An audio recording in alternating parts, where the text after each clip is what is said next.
আমরা এই দেশে জন্মগ্রহণ করেছি, এই দেশ আমাদের 14 গোষ্ঠীর দেশ। আমরা এখানে উড়ে আসি নাই। কেন আমরা ভারতে চলে যাব?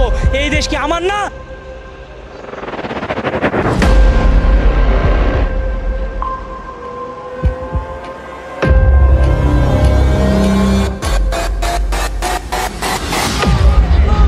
ইসলামে এটা অনুমোদন করে না। ইসলামের ভিতরে যত দল যারা থাকবো সকলেই তো থাকবো, সকলের জন্য একটা সুযোগ সুবিধা আছে। দাঙ্গা বা একটা অমিল বা একটা বিভিন্ন মতন হয়ে যাওয়া স্বাভাবিক, এটা স্বাভাবিক ঘটনা হতে বলে। রাজনৈতিক সংকটকালে দেশের সংখ্যালঘুদের উপর হামলা করা হয়, সংখ্যালঘুদের নিরাপত্তার বিষয়ে ইসলাম কি বলে? সংখ্যালঘুদের ব্যাপারে ইসলাম অত্যন্ত শক্তভাবে আমাদেরকে সতর্ক করেছে। কোনো অন্য ধর্মাবলম্বী মানুষ যিনি মুসলমানদের সঙ্গে সহাবস্থান করছেন আলোচনার ভিত্তিতে, নাগরিক হিসাবে নানাভাবে মুসলমানদের সাথে যার সামাজিক সহাবস্থান আছে, যিনি কোনো বিদ্রোহী নন, মুসলমানদের বিরুদ্ধে যুদ্ধরত নয়, অথবা আপনার অন্য কোনোভাবে একজন মানুষের সাথে মারামারিতে লিপ্ত হওয়ার মতো যে বিষয়গুলো থাকে, যেমন যুদ্ধ লিপ্ত হওয়া, তিনি একটা পক্ষ হয়ে যুদ্ধে লিপ্ত হয়েছেন, মুসলমানদের উপর হামলা করছেন, এরকম যদি না হয়, অর্থাৎ স্বাভাবিক সাধারণ যে মুসলিম অমুসলিম অন্য ধর্মাবলম্বী নাগরিক আছেন, তাদের কাউকে যদি অন্যায়ভাবে কোনো মুসলমান হত্যা করে, নবী সাল্লাল্লাহু আলাইহি ওয়াসাল্লাম বলেছেন সে জান্নাতের ঘ্রাণ পর্যন্ত পাবে না।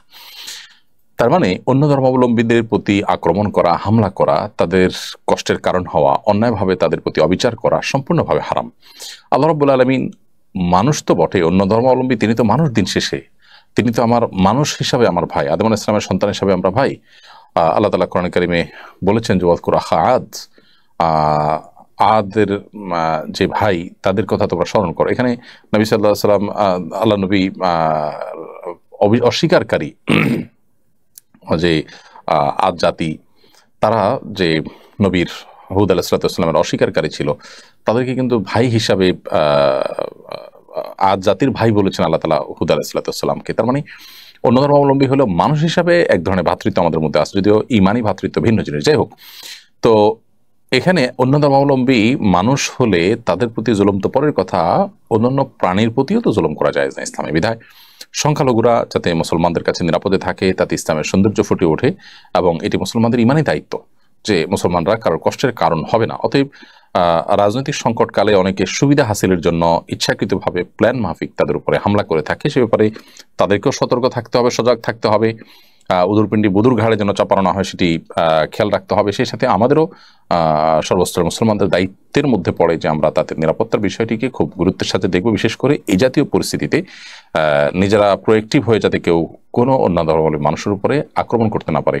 সুযোগ সন্ধানে কিছু অসৎ মানুষ আছে যারা এই জাতীয় পরিস্থিতিতে দুর্বল মানুষদের উপরে আঘাত করে তারা লুটপাট চালায় থাকে। এই সমস্ত মানুষগুলোর বিরুদ্ধে সামাজিক গণ আন্দোলন গড়ে তুলতে হবে, সবাই সম্মিলিত প্রচেষ্টা করতে হবে। মসজিদগুলোর দায়িত্ব এবং রোল এখানে অনেক বেশি। আলহামদুলিল্লাহ, বাংলাদেশের যে সহাবস্থান অন্য ধর্মাবলম্বী মানুষের প্রতি, বিশেষ করে সংখ্যালঘুরা এই দেশে, আলহামদুলিল্লাহ তাদের পরে দেশের সাধারণ মানুষ, বেশিরভাগ মানুষ, কিছু খারাপ মানুষ তো সব সমাজে থাকে, বেশিরভাগ মানুষ যতটা আন্তরিক, আমাদের আশেপাশে অন্যান্য দেশগুলোতে অন্য ধর্মাবলম্বী অর্থাৎ সংখ্যালঘুদের প্রতি সেখানকার যে সংখ্যাগরিষ্ঠরা আছে তারা এতটা মোটে আন্তরিক নয়। সেখানে সংখ্যালঘুরা বেশিরভাগ ক্ষেত্রে ভালো নাই, কঠিন এবং ভয়াবহ দাঙ্গা হয়েছে। বাংলাদেশের ইতিহাসে কখনো ওই রকম উল্লেখযোগ্য দাঙ্গা যে শত শত মানুষের প্রাণহানি হয়েছে এরকম কখনোই কিন্তু ঘটেনি। সো এই বিষয়গুলোতে আমাদের সর্বোচ্চ দায়িত্বশীল ভূমিকা রাখতে হবে।